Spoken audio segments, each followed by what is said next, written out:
8:57 News and Views moving along. Thank you for staying with us. We are now going to be talking with Stats SA Chief Director, and he's going to talk to us about price statistics. Now, South Africa's consumer price index was 5.2% year on year in May, unchanged from April, but inflation has been slowly moderating, and the rising rand in the wake of the formation of the GNU raises the prospects that it will continue slowing. And I do hope and pray that I'm not premature in these hopes, that it will be really good news as far as CPI and inflation is concerned here in South Africa. And I think we're all hopeful, are we not? Good morning to you, Patrick, and welcome to the program. Thank you. Yes, I mean, as you say, the inflation rate for May was 5.2%. We've seen annual inflation kind of around this level, perhaps for the last 6 months or so. So it has been quite stable. Historically, the two main products that really influence the overall inflation rate are food and fuel prices, as these tend to move quite a bit from month to month.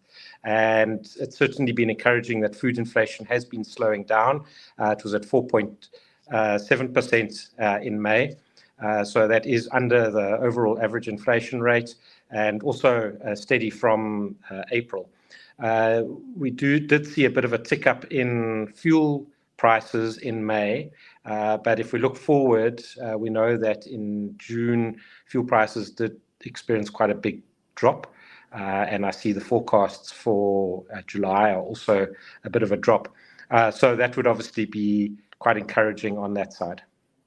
Now, if the domestic currency can hold or extend these gains in the coming weeks and months, will it in fact curb import price pressure, very especially on fuel?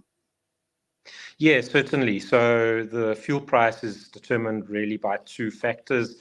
The rand-dollar exchange rate, as you've spoken about, as well as the international benchmark prices. And we certainly, as if the rand strengthens and continues to hold that would help on that side of the equation. Should we be continue being hopeful?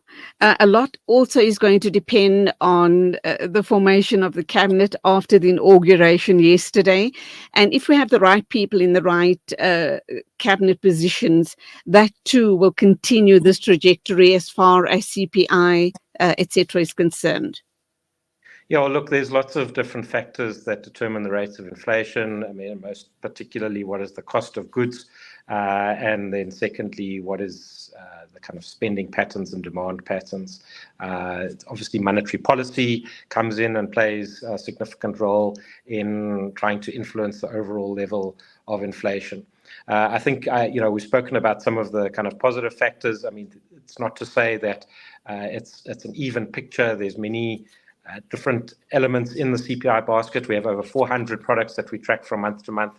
And certainly if we look at some of the monthly changes, there are increases in some of these that one might want to worry about. So, for example, maize meal ticked up 1.6% just between April and May, which might not sound like a lot, but if you were to multiply that through 12 months, that would be quite a big increase. So we do see increases, for example, generally in the bread and cereals category, 0.8% in the month, even though the overall annual rate is fairly low.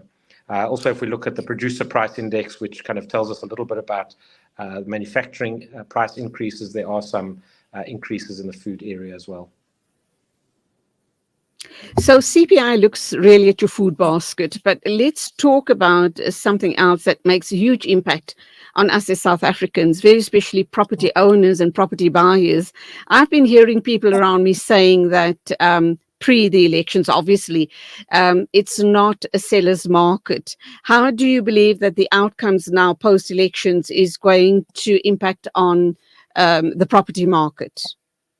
Yeah, Julie, Stats SA's job is not really to try to forecast too much, but really to measure and tell the public what the current situation is. We do publish a residential property price index, and generally speaking, the the increase in property prices has been pretty muted and very low in most parts of the country. So I think we registered annual inflation of around about 2%, perhaps a bit under 2% in our last reading. The only exception is the Western Cape, where we do see increases around about the 4% mark year to year. So, the property prices have been very muted. I think interest rates and the cost of debt certainly play a large role in people's affordability for property. And so let's see how that rolls forward. We know that the Reserve Bank has kept interest rates constant for quite a number of months. Can I just dwell on the Western Cape for a minute or two? Because I'm intrigued by property prices there that is literally skyrocketed through the roofs. What do we attribute that to? Is it foreign investors, foreign buyers that's pushing the prices beyond our reach as South Africans? What exactly is at play there? Yeah, I mean, it's interesting. The average price of a property in the Western Cape is at about 2 million, compared to probably about 1.3 million, for example, in Gauteng. So you're right that prices are quite high. It wouldn't be out of the very high prices that are pulling this up. We do kind of cut out what we'd call outliers in the property market, and so it's difficult to tell really whether they're local or foreign purchases. But I think overall there is a high demand for property in the Western Cape that seems to be pushing it up. I think probably it would the numbers are too big for that just to be about foreign purchases. It's certainly local purchases really are the bulk of the market. And of course, we do know lots of young professionals have semigrated to the Western Cape. So that probably is a factor as well.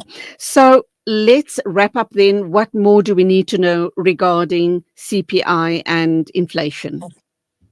Yeah, look, I think that what we're also seeing is fairly large increases at the moment in health products. We're seeing big increases in particularly hotel prices. And I think that in some of these, we're still seeing some recovery from the kind of low capacity, low take-up during the COVID period, and seeing quite large price increases. But in the overall inflation picture, these are relatively low weight items, so they don't have a massive impact on the headline rate of inflation.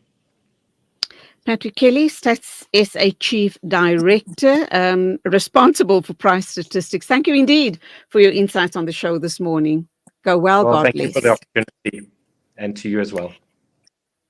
9:04, and we are going to be taking the news bulletin from our correspondent, and that, of course, is you, Zai Jadwood.